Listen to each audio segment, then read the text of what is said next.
नमस्कार विद्यार्थियों, आप सभी का स्वागत है करंट एग्जाम की आज की करंट अफेयर क्लास में। आज तारीख है 16 अप्रैल 2025 और इस वीडियो में हम डिस्कस करेंगे आज के दिन के सभी संबंधित सभी महत्वपूर्ण करंट अफेयर प्रश्न जो सभी प्रतियोगी परीक्षाओं जैसे SSC, banking, railway, MPPSC, UPSC और अन्य वनडे एग्जाम के लिए बेहद उपयोगी साबित होंगे। हम न सिर्फ प्रश्नों को देखेंगे बल्कि हर एक प्रश्न के पीछे छिपे फैक्ट्स और कॉन्सेप्ट को भी विस्तार से समझेंगे ताकि आपकी समझ मजबूत हो और याद करने की जरूरत ना पड़े। क्या मिलेगा इस वीडियो में? 10 से 12 मोस्ट एक्सपेक्टेड क्वेश्चंस, हर प्रश्न के साथ मिलेगा बैकग्राउंड और रिलेटेड फैक्ट और अंत में एक स्पेशल कमेंट क्वेश्चन जिसका जवाब आपको कमेंट्स बॉक्स में देना है।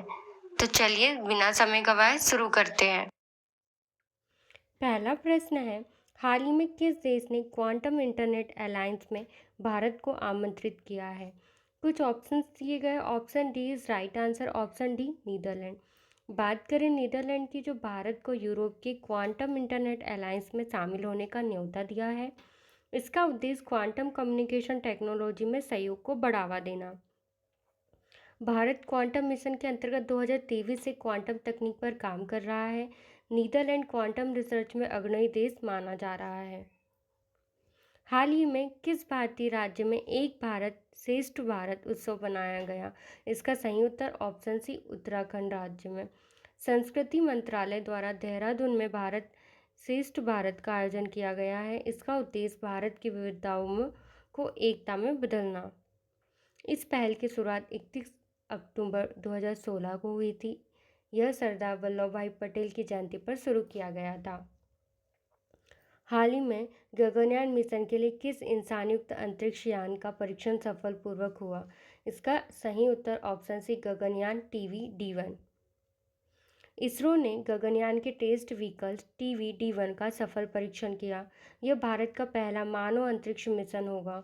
गगनयान मिशन 2025 तक लॉन्च होने की संभावना है। इसमें 3 भारतीय अंतरिक्ष यात्री शामिल होंगे। हाल ही में किस बैंक ने MSME सेक्टर के लिए उद्योग सशक्त ऋण योजना लॉन्च की? इसका सही उत्तर ऑप्शन है SBI ने। बात करें SBI ने छोटे व मझोले उद्योगों के लिए एक सरल और तेज लोन सुविधा शुरू की है। SBI देश का सबसे बड़ा सार्वजनिक क्षेत्र का बैंक है। MSME सेक्टर GDP का लगभग 30% योगदान देता है। हाल ही में किस शहर में इंटरनेशनल वाटर कॉन्फ्रेंस 2025 आयोजित हुआ? इसका सही उत्तर ऑप्शन है नई दिल्ली। इस सम्मेलन का उद्देश्य जल संरक्षण तकनीकों पर विचार विमर्श करना। कई देशों के प्रतिनिधियों ने भाग लिया। भारत में जल संकट से निपटने के लिए जल शक्ति अभियान चल रहा है। हाल ही में किस देश ने भारत के साथ AI टेक्नोलॉजी कॉर्पोरेशन एग्रीमेंट पर हस्ताक्षर किए? इसका सही उत्तर ऑप्शन बी अमेरिका के साथ।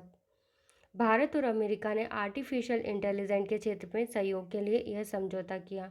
इसमें AI research, defence, health, education sector शामिल होंगे। भारत में AI मिशन को नीति आयोग मॉनिटर करता है। अमेरिका AI लीडर देशों में से एक है। किस राज्य ने हाल ही में नारी शक्ति योजना का विस्तार किया? इसका सही उत्तर ऑप्शन डी मध्य प्रदेश राज्य। इस योजना के तहत महिलाओं को स्वरोजगार हेतु आर्थिक सहायता दी जाएगी। नई योजना में महिलाओं को डिजिटल ट्रेनिंग भी दी जाएगी। नारी शक्ति योजना की शुरुआत 2018 में हुई थी। इसका उद्देश्य महिला सशक्तिकरण को बढ़ावा देना। हाल ही में किस अंतर्राष्ट्रीय संगठन ने भारत को ग्रीन एनर्जी ट्रांजिशन लीडर्स घोषित किया? इसका सही उत्तर option C IEA International Energy agency.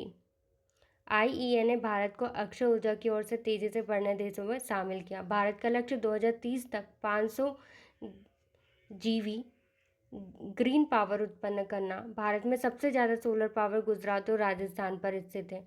Bharat ने हाल ही में किस देश के साथ space technology transfer agreement sign किया? इसका सही उत्तर ऑप्शन सी इजराइल के साथ। इसरो और इजराइल स्पेस एजेंसी ने उपग्रह डेटा साझा करने की एक सहमति दी है। इसमें रक्षा व कृषि क्षेत्र पर फोकस होगा।